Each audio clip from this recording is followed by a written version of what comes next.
Mavlar деле күнөмөн эртерээк чыгарган да.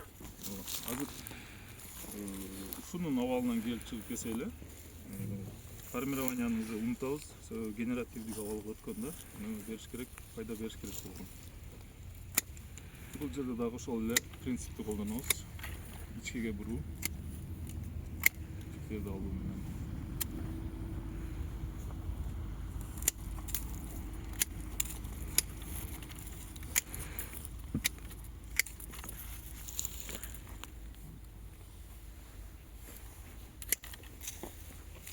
Мына дүмүрдү кийин алып коесуң да. Баягы мындай айткандай, мына казан дегенди чоготобуз. Бизге азыр кереги жок болуп турат. Бирок полбайканы эми ойлошубуз керек да. Кичине калтырып турар эле да дегендей. Бизге болбойт бул. Себеби бутактар татып кетет. Өсүүчү өтө. Азыр эми мөмө көрүнбөгөн үчүн бул жерде көп бутак алынгандай сезиле берет. Мөмөлөрдүн жайгашуусун дагы эске алышыбыз керек. Мисалы элестетиңиздер, ушулда эң эле аз дегенде бир 5-6 мөмө бар да. Эгер калтырсак кантип батат бул жерге, кантип багат бул ушунчаны.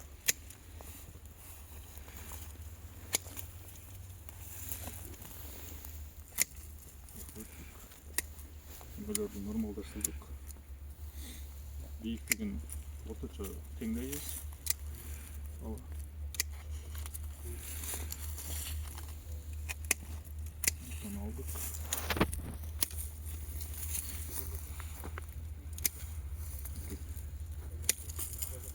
Азыр бизге мынадан көрө бул бутагыбыз пайдалуу болуп турат. Себеби жаш мөмөсү менен дагы. Ошого шанс келип калганда, сразу ошол шанстан пайдаланып калышыбыз керекпиз.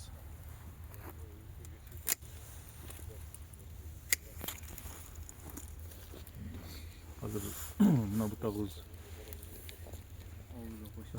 ойлоно турган болду тоо. Шуну алып койсок деле болот экен.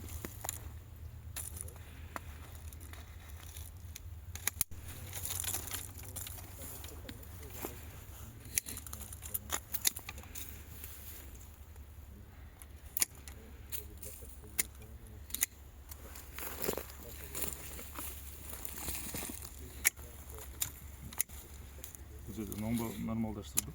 Мөмөлөрдү бир аз мында учунда эле экен. Демек бизге небе көрүнөт. Шу майда бутактардагы көңүл буруш керек буларгачы. Сөзсүз түрдө. Азыр экөө болуп атат. Бизге кайсынысы керек? Мынаны кубаттуу экен. Демек үстүндөгүсүн алабыз, муну дагы нормалдаштырабыз.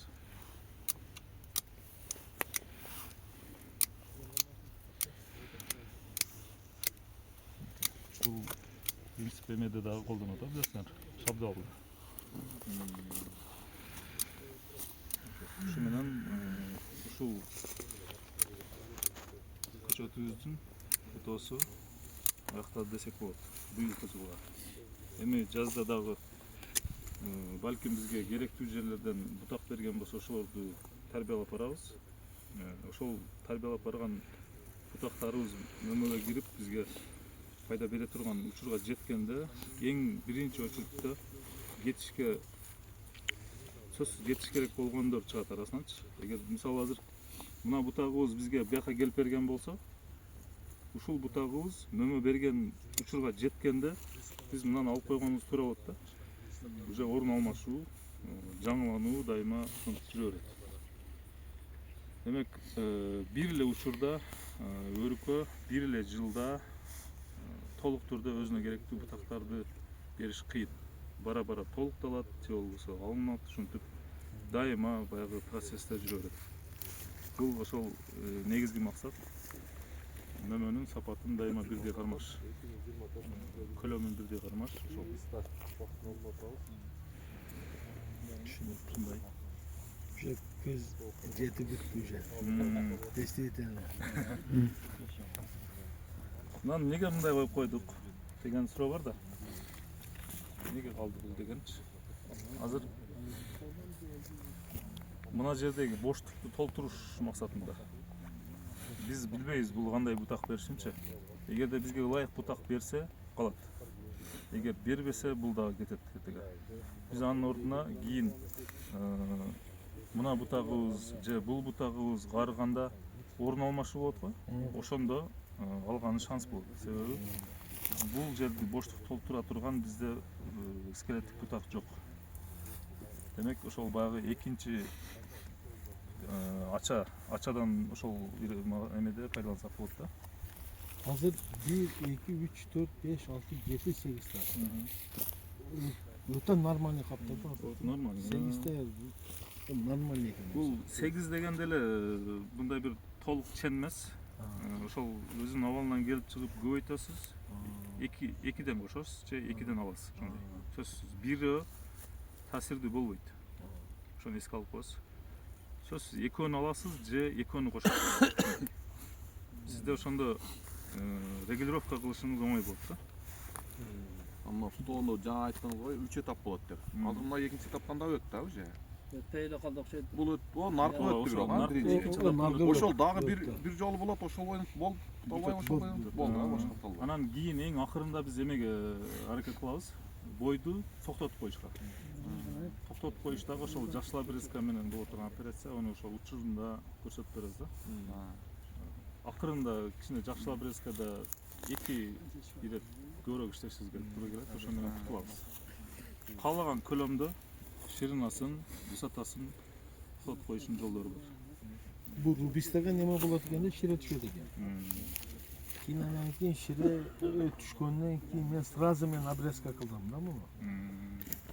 Mana shu shamol kun tiysa shireni tushishi azayat ekan. Обрезкада söz juda katta ekanda. Şile түшкөн ошо зеленый обрезка кыласыз. Zелёный обрезка qildim. Биз эскиден сүйлөп келдик. Ой, ошондой кылсаң шире түшүп кетет деген нерсе ол болгон нерсе экен Zелёный да. обрезка сөзсүз да болушу керек. Өзү зеленый болбосо, ол обрезканын пайдасы жок кыштагычы, чындыгында. Кыштагы обрезкабыз бизде негизинен ошол форма берүүдө да, анан кийинки мөмөлөтүү тарактын өзүн регулировка кылыш ошол жаш обрезкада жүрөт өзүчө. Эң важный ошол. Гилястарда да ошондой эле. Гилястарда деле. Гилястарда да өзгөчөлүктөр бар, ол бирок жаш обрезка иштетиш керек. Айрыкча азыр жаңы келип аткан тамырлардагыны ошол 1-жылдан тарбиялабасак уже кечигип кала турган болуп турабыз да. Бир эле мисал, ошол гиляс 50 см кестик, баягы төртөө чыкты бизге. Эми лидерлүү кылабыз деген болсок да, ошонун арасынан бирөөнү койдук дейли. Бирок төртөөнүн тең диаметри бирдей болуп атпайбы? Мындай эме да. Ошол кичине учурунда 20 см болгон учурда эле кол менен ийип же болбосо баягы зубочистка коюп, багытын өзгөртүп койбосок, баягы биз коюп аткан лидер менен барабар кете берет жоондугучу. Жандагы шактар. А бирок мөмөлөбөгөн үчүн тез жонору берет бардыгы, ийилбеген үчүн бири-бирине конкурент болуп кете берет. Ошентип 2 жыл аркага тартып койтабыз да, кайралычы өзүбүз. Демек ошол башында эле сразу башташ керек, ошо эгилген жылы башташ керек да. Болбогон эле иш өзү, бирок пайдасы өтө чоң болот. Мына удобрение жөнүндө сурайын дедим. Азыр мына түшүдө турат. Тамыркача түшүп бара алабыз же салып турган одарыш керек. Жок, одарып койгон өтө жакшы болот.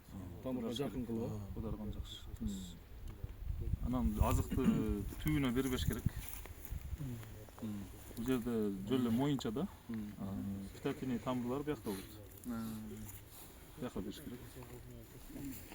Одарардан алдым салып турган Ошондой. жакшы болду. Ошол эми кыскача айтканда Барбы эми гиляскада болсо?